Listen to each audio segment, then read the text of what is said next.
Publish News Entrevista com apoio de Coisa de Livreiro. Hoje traz um entrevistado que faz o livro chegar até a sua mão. É uma das pessoas responsáveis por isso nesse Brasil, Júlio Cruz, da distribuidora Catavento. Júlio Cruz, muito obrigado por interromper seu dia. A gente já sabe que seus dias são muito corridos. Imagino que estejam ainda mais para tentar, vamos dizer, compensar, se a luta por vender o livro já é muito grande normalmente, nesse período deve estar ainda mais. Muito obrigado por participar do Publish News Entrevista. Eu que agradeço pela oportunidade da gente estar junto aí. Sendo uma oportunidade, você tem uma declaração inicial para fazer para esse mundo do livro? Você tá com esperança no peito ou você está com medo? Que sentimento que está habitando os seus olhos empresariais nesse momento? André, eu diria o seguinte, tem um lado romântico da coisa toda, que ele é inevitável, no caso de muitos de nós, que é o lado romântico. Eu digo assim, é ter fé num produto chamado livro. Isso é um lado romântico, sem sombra de dúvida, mas é um fato, romântico ou não, ele é um fato. Então, eu diria o seguinte, tanto no passado, quanto no presente, quanto no futuro, essa fé ela permanece inabalável. Isso é um ponto. Por outro lado, se a gente apenas tiver fé e não começar a achar que as coisas vão acontecer por si só, porque você acredita, né? Isso há muito tempo deixou de ser uma verdade, né? Então, eu acho que quando nós temos que aliar a essa vontade, a essa crença, e a capacidade de poder observar, de ver tendências, de acreditar que as mudanças são necessárias, quando você alia uma coisa com outra, acima de tudo, muita observação, né? Eu sou um cara otimista, sou mesmo. Eu acho que a gente já passou por muitas por muitas e boas, por muitas e ruins, né? Eu acho que é mais um momento, não só para nós, mas uma boa parte de tudo que é mercado. Mas eu sou otimista. Eu acredito na capacidade que tanto o ser humano tem de adaptação, né? Quanto de que o business, os negócios têm também de adaptação, né? Então, eu sou otimista em relação ao que vai acontecer daqui para frente. Sinceramente, eu não sei o que vai acontecer, não tenho a menor ideia, né? Qualquer coisa que eu falasse, a bola de cristal está muito nebulosa. Eu tenho uma bola de cristal aqui, né? Ela costuma funcionar 1% das vezes, as outras 99%, ela nem se digna a sugerir alguma coisa. Ainda bem. Ela nem se digna a sugerir alguma coisa do futuro. Mas a gente faz de conta que é uma nuvem, né? E como quando a gente observa as nuvens, cada um enxerga o que quer na nuvem. Se ela tem o formato de uma abelha, se ela tem o formato de um sapato, não importa. A gente enxerga o que quer numa nuvem.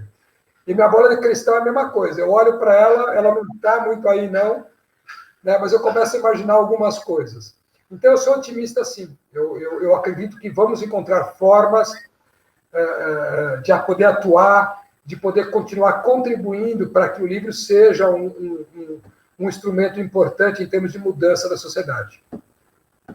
Que curioso, Júlio. Você, nessa sua primeira resposta, é a primeira vez que eu te ouço falar, me deu a impressão, assim, eu não saberia dizer, pelo que você diz, se você era um distribuidor de livros, se você era um editor de livros, ou se você era um autor, porque até literariamente você falou na questão da nuvem.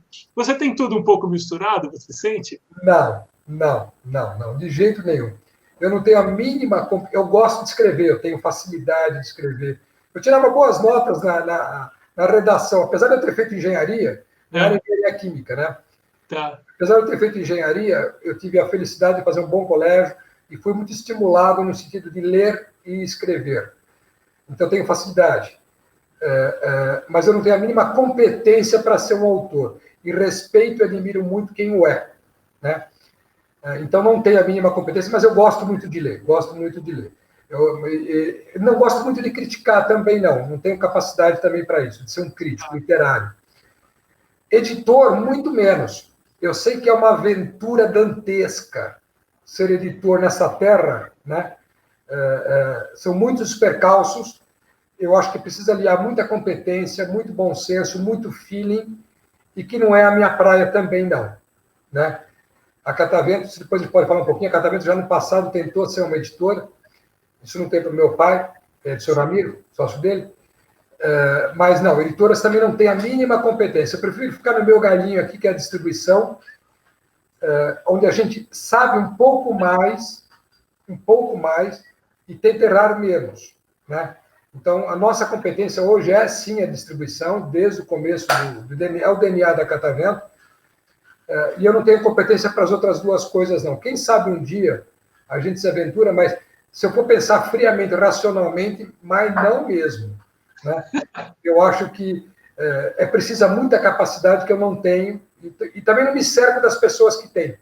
Eu prefiro que os meus amigos editores, os meus amigos autores, né, eles façam o que eles fazem muito bem, né? Eu procuro ajudar na outra parte, ajudá-los em outra área. É isso.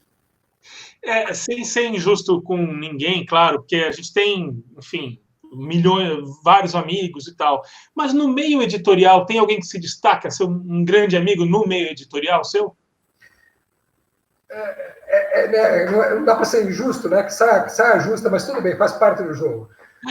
Mas, de novo, assim, né? Por eu estar um bom tempo no meio editorial, eu posso dizer que a vida, né, e o dia a dia me deu muitos amigos, independente da relação comercial, né? Talvez, algumas vezes, a maioria das vezes, a coisa começou com uma relação comercial e depois ela se transformou em algo mais. O que é muito comum no meio do livro, né? É muito comum, é muito comum. Por isso que eu falo que o livro é um meio muito romântico, né?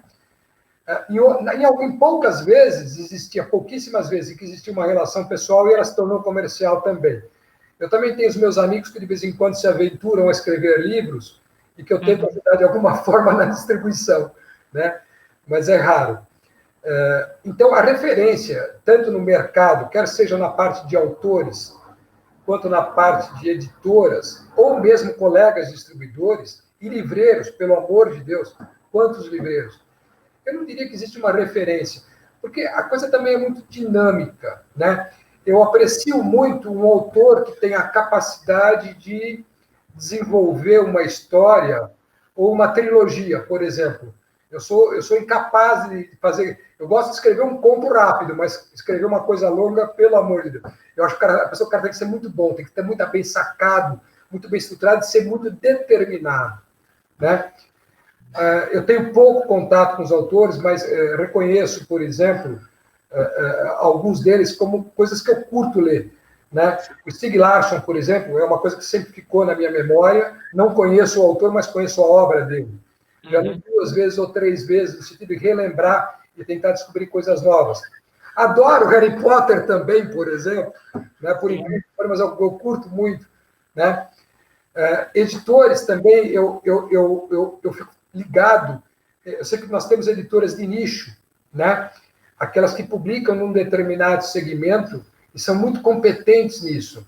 E tem editoras que abrem o seu leque, criam seus selos, para que cada um tenha uma identidade, né? Eu acho isso muito difícil, porque a variedade, a diversidade de obras que se publicam é muito grande.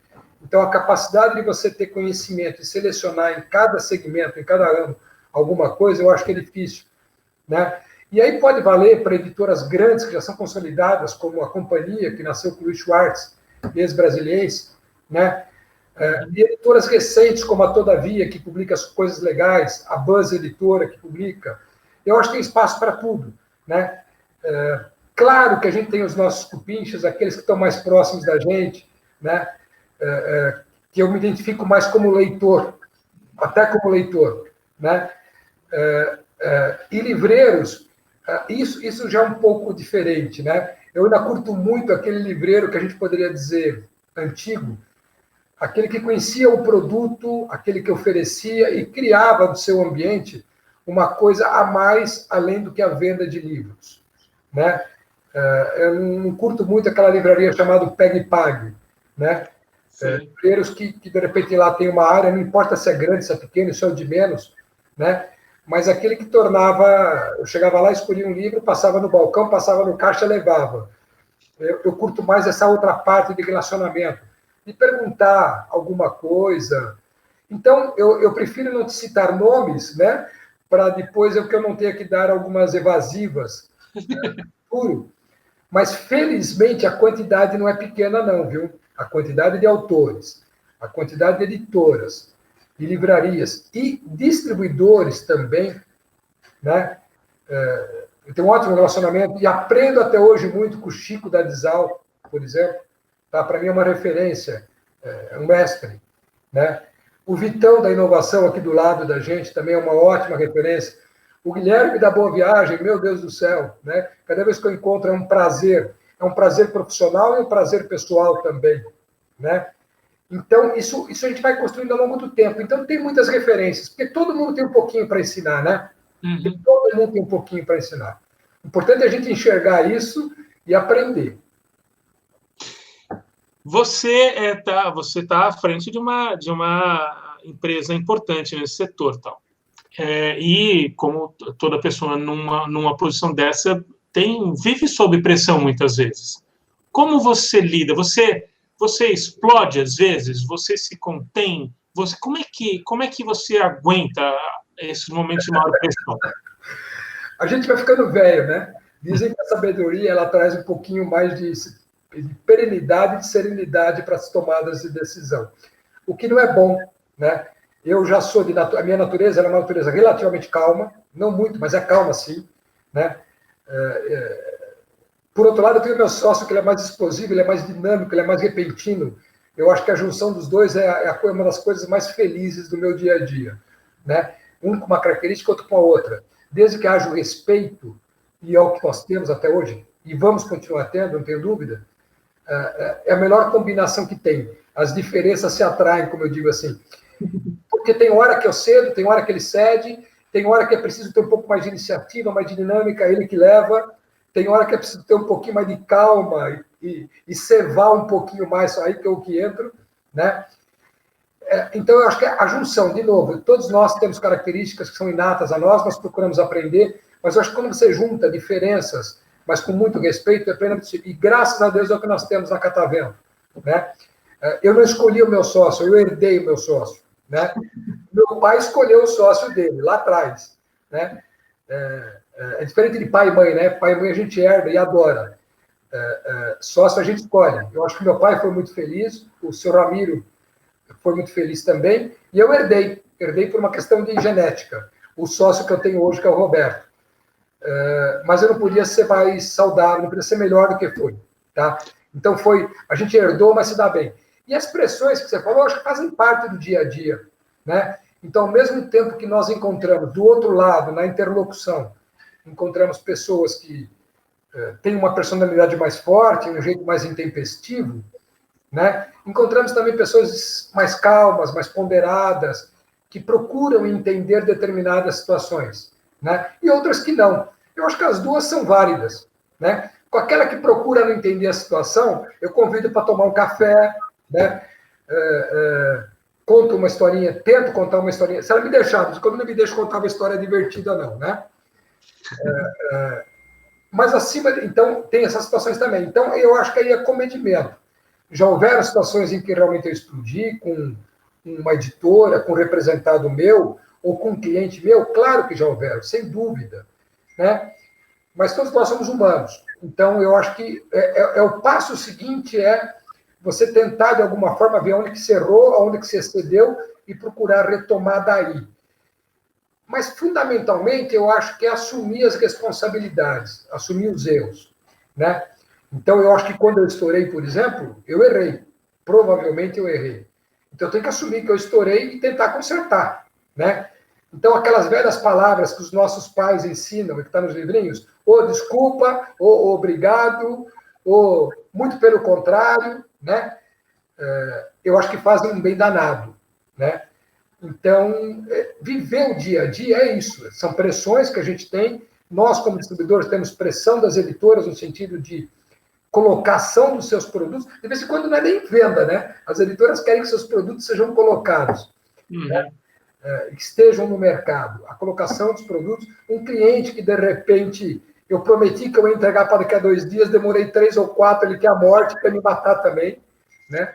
E é justo, porque eu prometi uma coisa e não cumpri. Está corretíssimo, né? Então, por mais que eu tente dar desculpas, e aí isso também eu aprendi com o passar do tempo, é não dar desculpas, né? A primeira coisa é assumir, errei. O que eu posso fazer para não errar de novo? O que eu posso fazer para consertar o erro que eu fiz? Porque se foi o meu depósito que errou, se foi minha expedição que errou, se foi meu departamento de vendas que errou, o meu, quer dizer, não, o nosso, não importa, é a empresa que errou, né? Então, a primeira coisa, eu acho que é assumir o erro, nesses casos, né, baixar a bola, colocar o rabinho entre as pernas, tentar consertar o que foi feito de besteira, né? E o segundo passo, procurar não errar do mesmo jeito. Vai errar de outro, não tem jeito, vai errar de outro, né? Mas não errar do mesmo jeito e não com a mesma pessoa, pelo amor de Deus. Já teve casos que, de repente, eu prometi uma mercadoria para o Rio de Janeiro, em 48 horas, e eu bobeei aqui. Quando eu falo a Catavento bobeou. Qualquer um de nós, não importa. É a Catavento, e sou eu, né? Isso também, os erros são meus, os acertos são dos outros. Erramos, a mercadoria não ia bater, eu percebi isso 8 horas antes de um evento que ia ter no Rio de Janeiro, mas não teve dúvida. Peguei um colega aqui meu, botei dentro do avião, coloquei 2 pacotes embaixo do braço, enfiou na cara. Paguei 3 vezes mais cara a passagem, né? Mas foi para o aeroporto, pegou o avião e levou a mercadoria para o Rio. Não importa se eu perdi, se eu ganhei dinheiro, isso não é isso. Houve um compromisso. Se eu descobrisse 1 hora antes, mas também não ia dar para pegar o avião, concorda? Aí não tinha mais jeito, aí já tinha que assumir paciência. Mas em 6 horas deu para resolver o problema. Deu, né? Ainda bem que não era Manaus, era Rio de Janeiro, né? Eu ia fazer essa pergunta agora. Eu tenho uma remessa de livros para Rio Branco, no Acre. Quando é que chega lá? Olha, Rio Branco, eu acho que eu tenho um cliente só, uma livraria, um herói da resistência, né? Nós temos um cliente. Não tem nenhuma editora em Rio Branco, não que eu conheça, tomara a Deus que tenha, logo, logo, né? Mas eu estou chutando aí uns 6 a 7 dias corridos, tá? Manaus, normalmente, são 6 dias. Ok? Temos poucos clientes em Manaus, infelizmente. Deve ser uns 3 ou 4 livreiros mais constantes. Mas eu tenho uma outra área que são supermercados, né? E nós temos lojas do Carrefour em Manaus.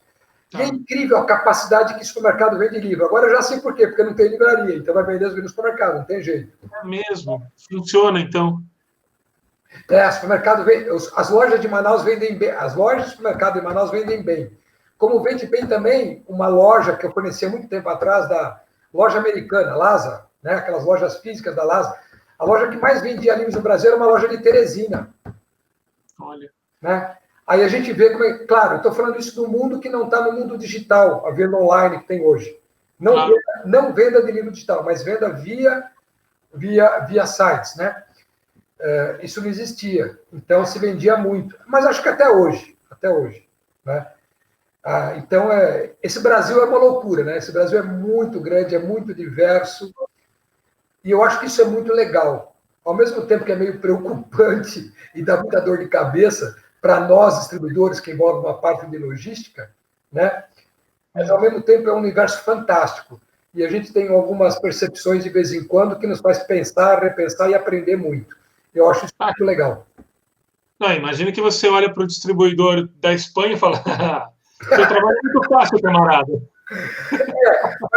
Mas lá ele tem que tomar cuidado, porque se ele vender os livros para os bascos, ele vai ter que vender de jeito diferente que se ele vende para os outros. Aqui nós não temos esse problema, concorda? É verdade, né? Mas em termos de logística, em termos de distâncias, em termos de comunicação, é muito diferente. É outra realidade. Tanto que a gente vê, quando eu converso, conheço poucos distribuidores de fora, mas já tive a oportunidade de conversar com alguns deles. Aí a gente fala assim, vem ver aqui o tamanho da pipa aqui nesse território aqui de 8 milhões e 500 mil quilômetros quadrados, né? Que passa por um Equador e um trópico, né? É maior que isso. É uma loucura, né? Mas é divertido, é barato. Júlio, em que momento que a sua história e a da Catavento se unem de verdade? Que momento da sua vida? A Catavento tem mais de meio século, não é isso? A Catavento é de 64, então ela está completando este ano aqui, completou já 56 anos. Né? 56, né, Claudinha? 1º de agosto, né? 64. Ela foi fundada em 1º de agosto de 64. Sim. Ela completou 56 anos. Eu tenho 60, mas assim, meu pai que é um dos fundadores. Os sócios iniciais da Catavento eram Manuel Augusto, que é meu pai, o senhor Ramiro Novaes, que é o pai do Roberto, que é meu sócio hoje, o meu padrinho de coração e de realidade, Valdir Martins Fontes, né, que depois formou a livraria Martins Fontes, a editora Martins Fontes, belíssima, né, que também era sócio da Catavento, e Raimundo Nonato. Né? Os 4 já não estão mais aqui conosco. Né? O Raimundo também, depois ele formou uma empresa de venda de livros em farmácia, Farmalivros. Fantástico. Farmalivros. Um cara com muita iniciativa. Enfim, eles começaram, tocaram, aí tinham interesses diversos, um foi para um lado, um foi para o outro, mas o Manuel Augusto e o Ramiro continuaram a editora. Por isso que nós dois aqui estamos aqui hoje.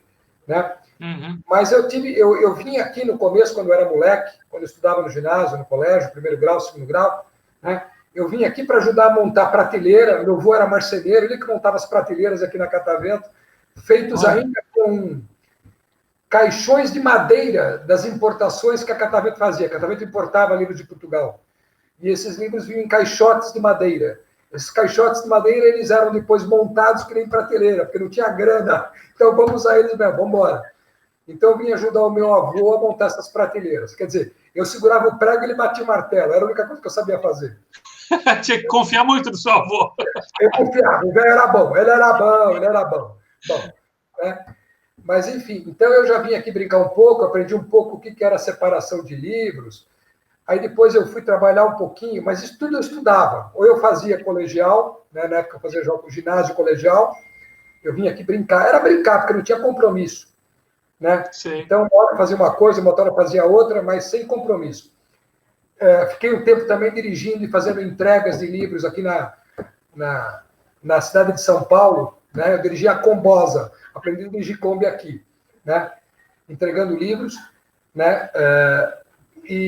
Mas aí, como a minha área, na verdade, era engenharia, né? Eu pensei muito se eu ia para a área ou não ia para a área.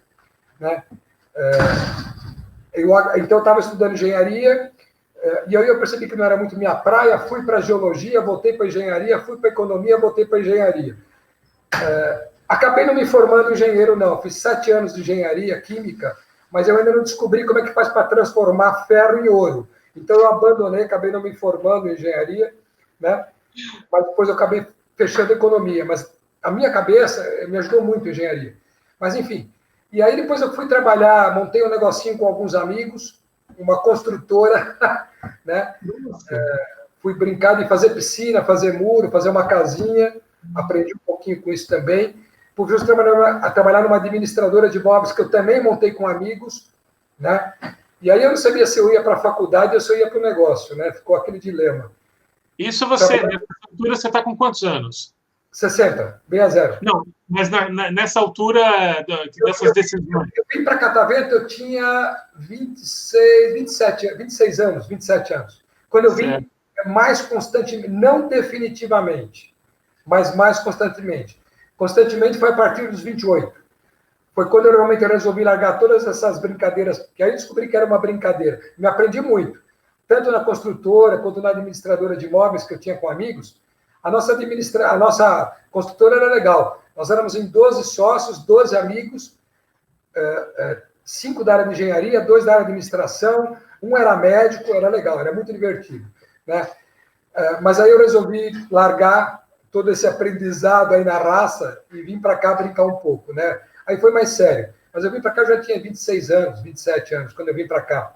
E vim para a área administrativa financeira. Então, isso deve fazer já 60, isso deve fazer já 34 anos, mais ou menos. Né? E aí houve uma sabedoria grande. Né? Meu pai era da área comercial, o sócio dele era para a área administrativa. Como com o pai você tem liberdade, você briga e discute mais fácil, eu fui trabalhar com o sócio do meu pai. Eu tinha que ter mais respeito. E a mesma coisa aconteceu com o meu sócio hoje, que é o Roberto. Ele foi trabalhar ligado ao meu pai, que era a área comercial. Então, e que eu acho que foi legal, acho que foi muito sábio da parte deles, porque quando você trabalha com o pai, de repente você tem liberdades que você não deveria ter profissionalmente. Pode acontecer isso, né? E é muito fácil acontecer isso. Então, eu acho que foi muito sábio. E eu acho que encaixou também nas nossas personalidades. Eu me encaixei bem na área administrativa financeira, né? E o Roberto se encaixou muito bem na área comercial. Então, eu acho que a decisão deles foi sábia, eu acho que para nós foi bom, né? Enfim, então já fazem 30 e poucos anos que eu estou aqui tentando aprender mais um pouquinho. É isso. Você, é assim, são 35 anos atrás, 34 anos atrás, você falou desse cenário hoje, para chegar um livro em Manaus ou no Acre, vai de 6 a 7 dias, já era assim ou melhorou muito? Melhorou. Né? Melhorou sim, devido à parte, as possibilidades que você tem em termos de transporte, né, rodoviário, o próprio Correio, que lá no passado era uma grande referência no Brasil, era uma empresa de referência no Brasil há anos atrás. Hoje, eu acredito que ela continue bem, com seus percalços, lógico, mas deixou de ser uma excelência, né? O Correio era uma coisa de excelência no Brasil. Eu, pelo menos, vivi essa época, eu conheci essa época, né? Então, mas melhorou, sim, mas já era difícil, né? Mas hoje é mais rápido, e as dificuldades são menores. Nessa parte, as dificuldades são menores. Eu acho que vai ser mais rápido ainda o dia que inventarem a máquina de teletransporte, que tinha lá no Jornada nas Estrelas, que você entrava, vira tudo átomos, esses átomos são mandados, né, para o outro lugar, depois eles se juntam novamente para poder formar novamente a matéria. Né? Então, na hora que nós tivermos isso, vai ser muito fácil. Eu vou fazer uma pergunta super de leigo, você me corrija, por favor. Mas é para entender mesmo, tentar fazer a gente se aproximar das questões desse negócio. Quando chega, você até falou, né, das empresas que entregam porque a gente compra pela internet e tal. Então, estou lá em Teresina e entro no site da Amazon ou da Lojas Americanas e compro o livro. A Catavento está completamente fora disso? Tá. A Catavento, ela achou que era importante um tempo atrás brincar de B2C, né? Venda ao consumidor. Tá. E aí, depois eu até gostei, era minha menina dos olhos um tempo atrás, questão de 3 anos, tá? 4 anos atrás. Nós brincamos isso durante 2 anos. Tá. E eu gostei, me entusiasmei, achei legal, corri atrás. Mas aí, refletindo um pouco, refletindo muito, não um pouco, não, refletimos bastante, eu e o Roberto, né? E a gente percebeu que era assim, a gente é incompetente numa coisa que a gente se prontificou a fazer, que é o B2B, ou seja, venda para o varejista, quer seja o livreiro ou outras coisas. A Catavento, ela tem uma tradição nisso, ela nasceu fazendo isso, mas a gente tem uma série de incompetências.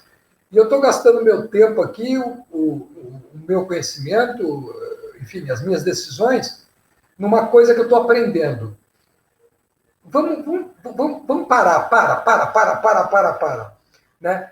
Eu falei, vamos tentar fazer melhor aquilo que a gente nasceu fazendo e que a gente já aprendeu, mas ainda tem muito para aprender. Porque também o mundo muda, né? O mundo se transforma todo dia. Vamos procurar focar melhor, a ideia é essa, foco. Vamos procurar focar melhor naquilo que a gente tem uma competência, mas que precisa ser melhorada, e vamos deixar para quem é competente fazer o B2C. Né? E aí a gente se afastou dessa operação, Catavento se afastou dessa operação.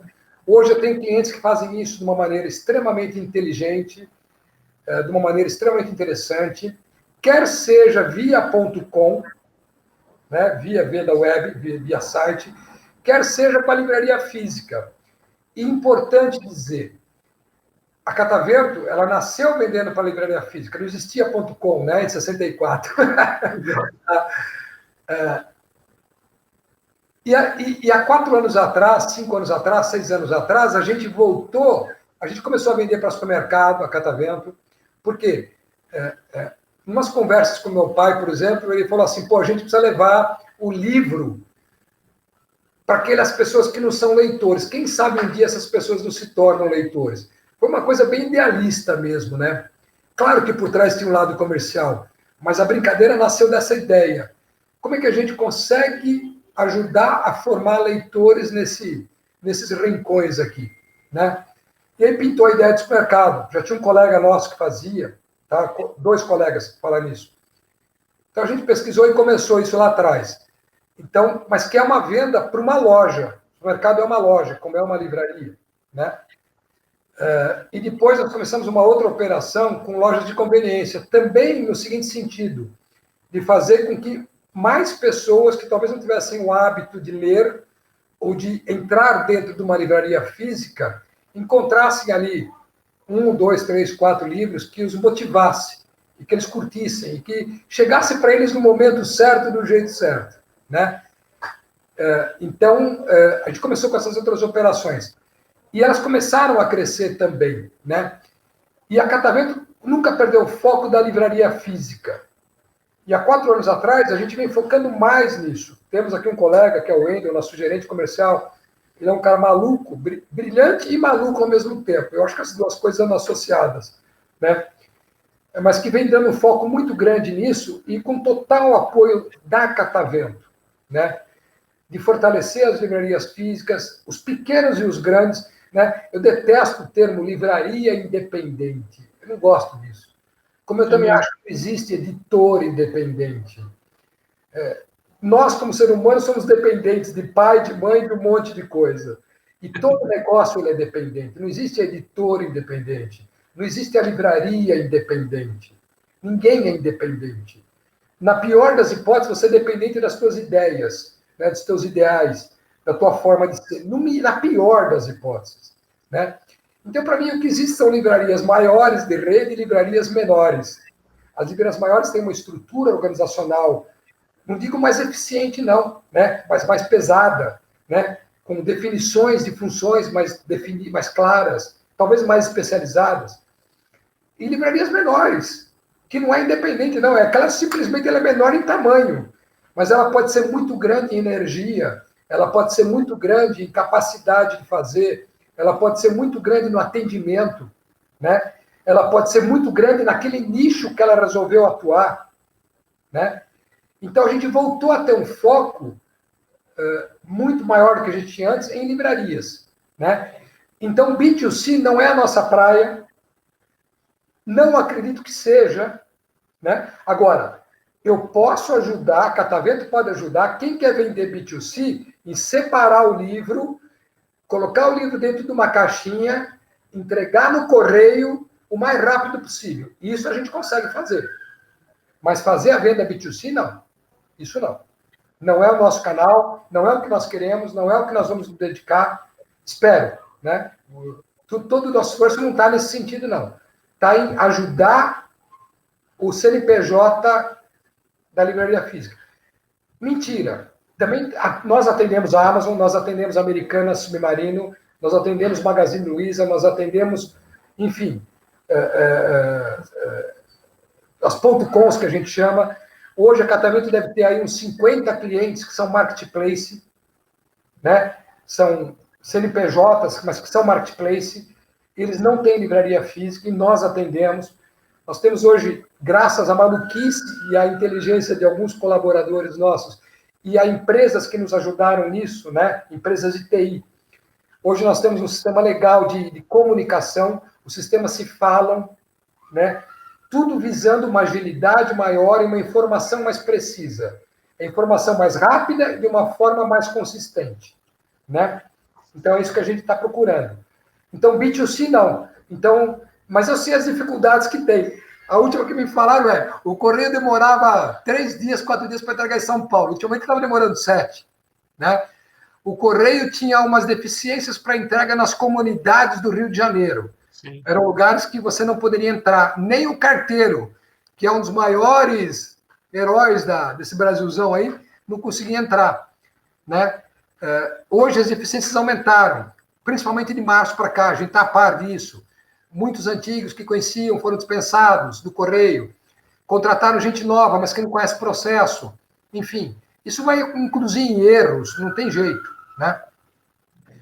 Mas eu sei que hoje o correio está difícil, mas, por outro lado, surgiram empresas que também se especializaram nas entregas, que não é só o correio hoje. Tem empresas muito eficientes hoje nas capitais, em São Paulo, Rio, BH, Curitiba, né? Tomara a Deus, daqui a pouco tem uma muito eficiente lá em... Agora, para fazer um livro chegar em Manaus, ele é bom para entregar lá. Mas, enfim, surgiram, né? A própria ineficiência de alguns fez com que outros entrassem no mercado. Então, eu sei o quanto é difícil fazer essas entregas, né? Entregar na rua Xiririca da Serra sem número. Ah, meu Deus do céu! E pior é que chega. O pior é que... Até parece o Japão, né? Em que as casas não têm número, mas tem os nomes das pessoas. Mas aqui acontece também. Mas chega. É mó barato, mas chega. Mas não é fácil, não. Júlio, você comemora mais atualmente quando sabe de uma nova editora ou quando sabe de uma nova livraria? Ai, meu Deus do céu.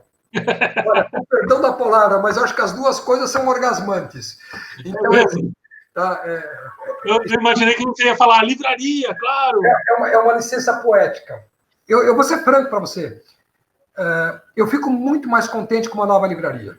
Não é muito mais. Eu acho que eu exagerei. Eu fui muito enfático e errado na avaliação. Eu fico mais contente com uma livraria. Né?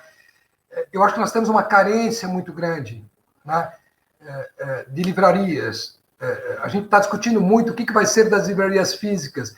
Continuo acreditando até debaixo d'água nelas. Claro que elas vão ter que mudar, claro que elas vão ter que se aperfeiçoar, claro que elas vão ter que ter novos olhares, né? Novos design thinkings, podemos dizer assim. Mas eu acredito firmemente que ela tem, sim, o seu ponto, ela tem sua vantagem comparativa em relação a .com, tá? Mas tudo isso passa por um treinamento, tudo isso passa por uma nova visão, tudo isso passa por tirar a bunda da cadeira e correr atrás do seu cliente, né? Então, eu acho que livraria hoje me entusiasma mais. Mas também fico contente quando eu vejo uma editora surgindo com 2 livrinhos, 2 títulos, né? Aí eu falo assim, maluco, beleza. Aí me lembro do Raul Seixas, maluco, beleza, né? Porque também eu acho que é vitorioso, né? Eu acho que é importante, né? Quando surge uma nova editora, né? Ele está extravasando uma vontade de fazer, né? Eu quero fazer coisas que as outras editoras não fizeram. Eu acho que isso é muito legal, né? Eu trabalhei um tempo, a Catavento trabalhou um tempo com as editoras universitárias. Eu lembro que tinham livros publicados pelas editoras universitárias. Eu falei assim, meu Deus do céu. Eu perguntava ao meu pai, mas por que ela faz esse livro? Isso aí não vai vender nunca, né? Tinha um título que chamava Rastros de Mamíferos do Brasil. Era da UNB, Universidade de Brasília. Eu, quando vi esse livro aqui no depósito, eu virei para meu pai e falei, pai, mas por que ela faz esse livro assim? Júlio, deixa aí, esse livro vende. Aí, eu acho que passou 6 meses, eu vi que a Catavento tinha vendido 2 exemplares desse livro. Em 6 meses, 2 unidades físicas, né? Aí nós fomos para uma Bienal do livro aqui em São Paulo. Naquela Bienal, esse livro vendeu 10 exemplares, né? Aí eu comecei a sacar, né, o que era uma editora universitária, né? Ela tem a sua função. Publicar teses de doutorado e de mestrados, não importa o lado comercial. O que importa é que isso aí estava registrado, estava documentado, né? E tinha um livro com isso. E que tem gente que vai curtir muito isso e que precisa disso, né? Então, quando surgem editoras de nicho, eu acho que é um avanço, né? Porque você vai deixar, de alguma forma, registrado segundo a visão daquele editor. Eu acho isso muito importante, né? Mas, neste momento, né, de uns tempos para cá, uma livraria nova me enche de alegria. Eu acho que é motivo para rojões, comemoração e, acima de tudo, muita ajuda. Muita ajuda. Né? É o que elas precisam. Claro que eu também sou limitado, claro que eu tenho minhas dúvidas, claro que a gente tenta encontrar uma fórmula para ajudar. Nem sempre a gente é justo e honesto e consegue ser correto nisso. A gente erra muito, né? Mas quando uma livraria surge, eu acho que é motivo de júbilo, é um motivo de legal. Eu acho que é bacana. Como é que é essa ajuda? Suavizando pagamento, prestação de contas, enfim, como é que é?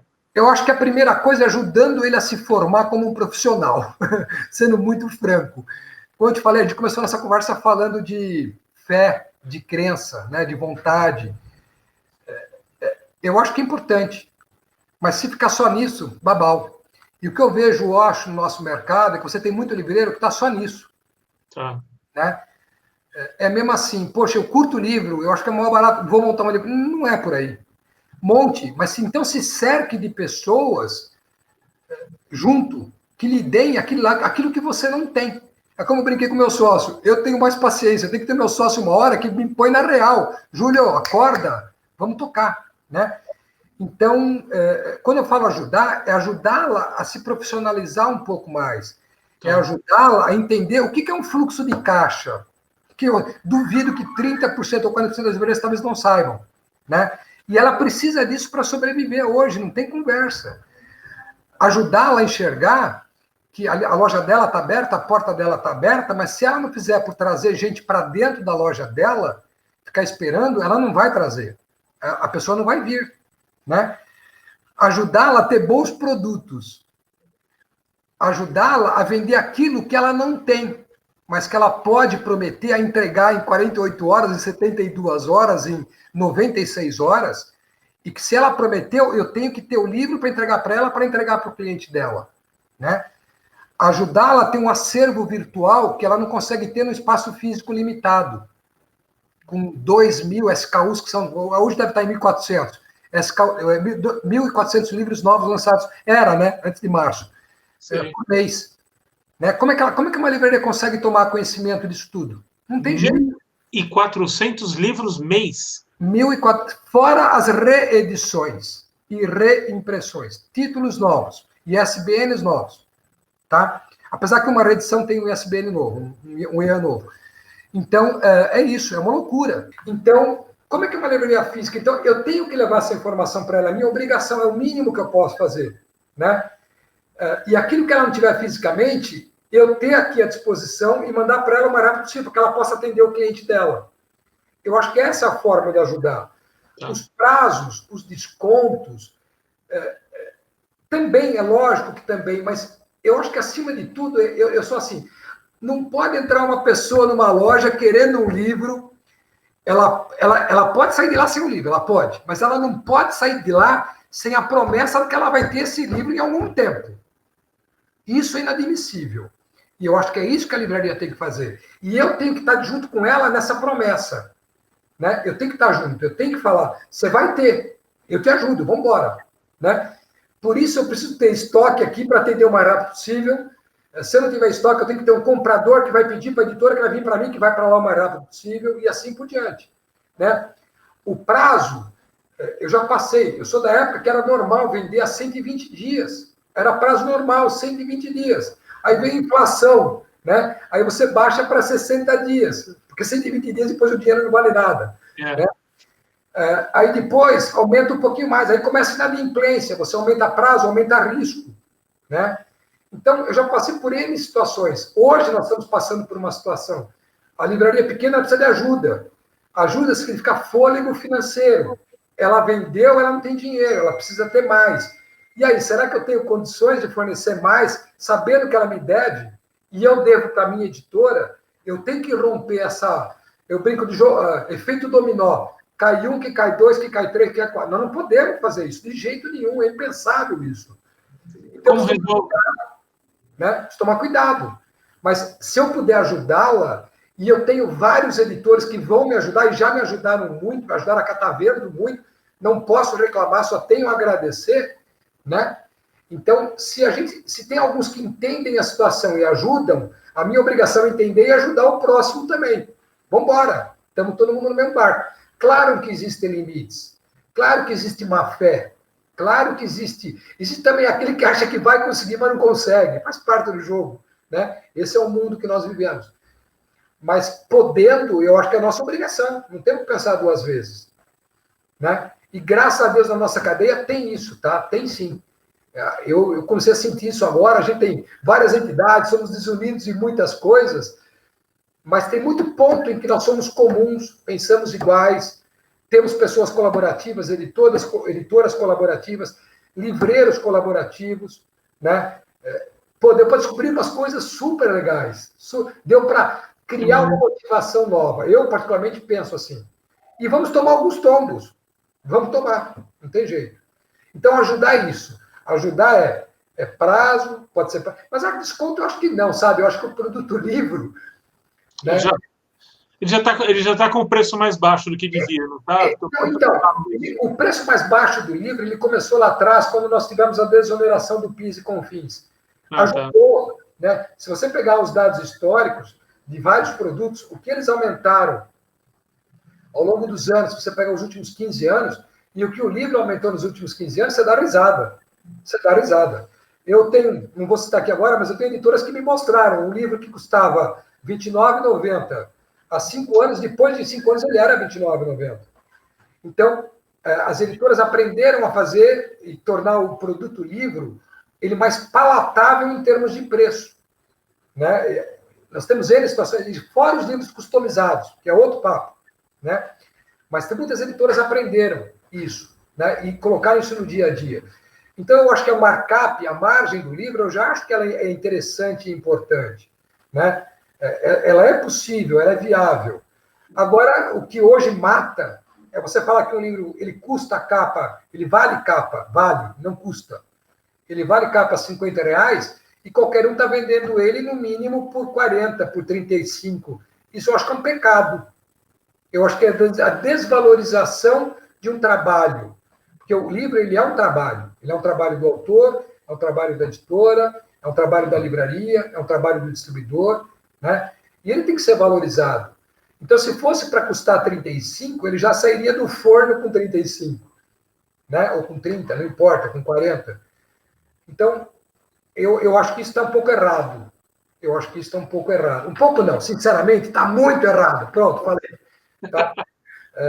Então, isso é uma coisa que, de vez em quando, me pega um pouquinho. Para a gente ir fechando a nossa conversa, que eu acho que eu já abusei de ti, como é que era a sua casa? Era um grande depósito de livros? Você, da sala para a cozinha, tinha que atravessar paredes de livros? Como é que era?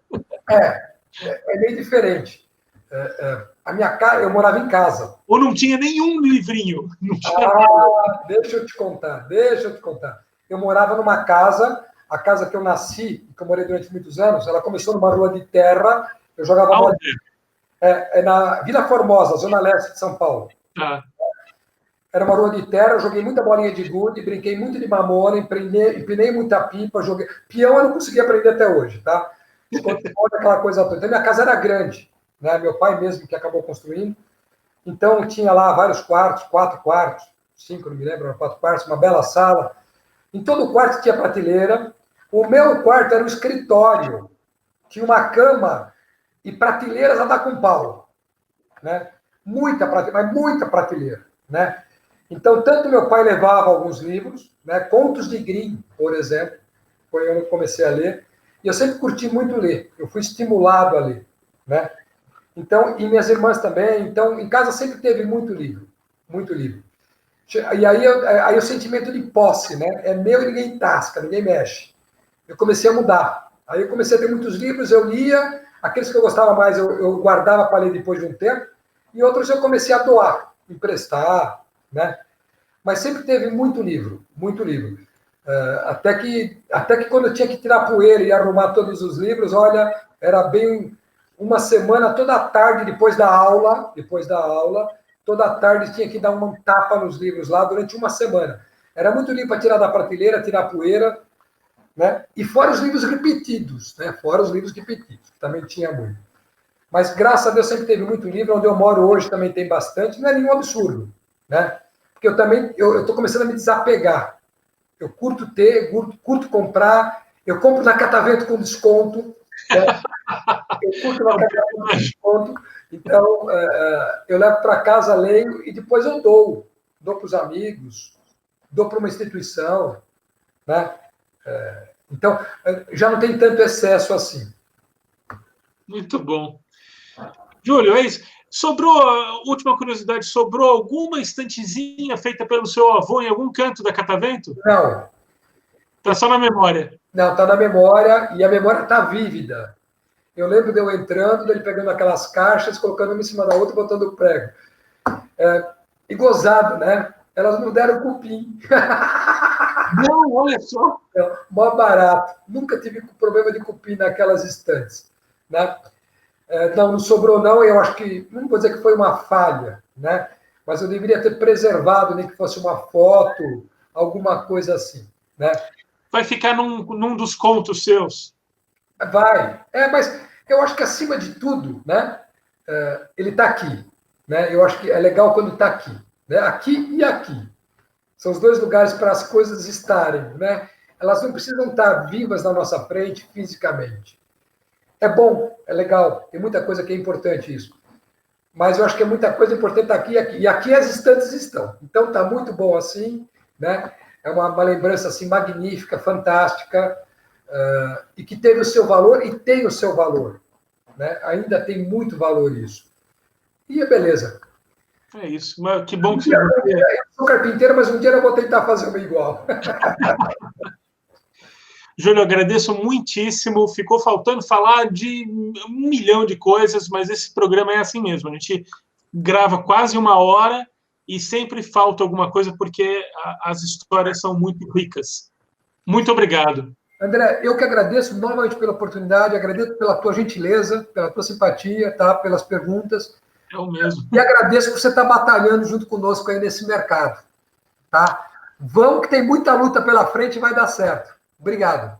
Obrigado, e eu vou aproveitar para dizer, excepcionalmente, eu vou tomar uma liberdade e vou dedicar o programa de hoje a um amigo que se foi. Para você, Rodrigo Rodrigues, muito obrigado, que siga inspirando a gente a fazer as coisas.